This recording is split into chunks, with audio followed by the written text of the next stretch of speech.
Good to see you again. And I know we were just talking before. Nice win against Daniel Dawson. And it's funny because you just mentioned, you know, you were trying to get your feet wet after the Lara fight. And just for the audience, you know, go back and talk a little bit about that fight and what happened against Lara. Well, you know, it was just a bad matchup. Lara's not a good style matchup for me or for the fans. You know, him and Ngulu was a great fight because that was a good style matchup for the fights, for the fans. I mean, you know, it was bad timing.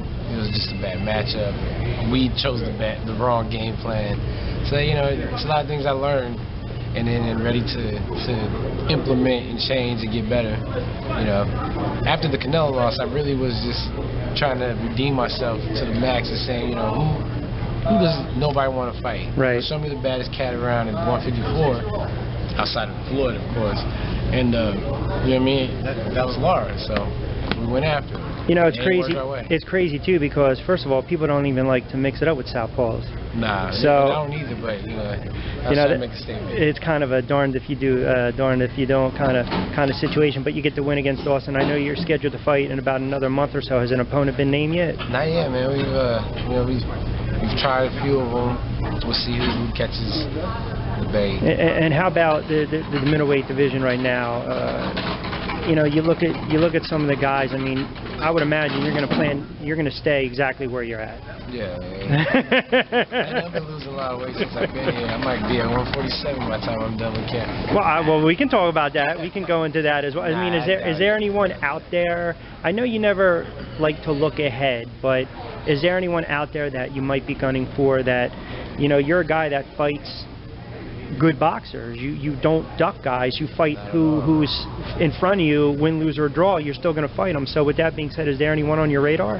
You know, there's a lot of them because you know, 154-pound weight class is full of good fighters. Yeah, and it's open too. And I'm willing and ready.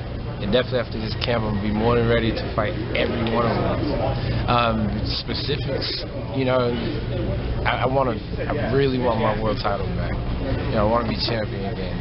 So any title holders, Andrade, K9, Lara, and I'm very rematch-minded as well. Did he do anything differently in that fight? Because he is, you know, he's a defensive fighter at times, so he's not going to... We should have made it boring. I should have fought my fight and let him fight his fight and see what... I've been more effective in my opinion. So he dictated that fight from the get-go? Yeah, I was falling into this trap, and you know, I think it was the mind games. He said I ran a lot, even though I know I don't run, but still, he was better at laying the traps, and I should just lay the traps in myself. So what'd you learn from that fight? The same, do me. I need to do me. Don't let what the man says in front of me get in my head. Don't what the crowd says. Still, you know, do my fight. If I fought my fight, there would have been a lot more boos, and it would have been a lot more boring fight.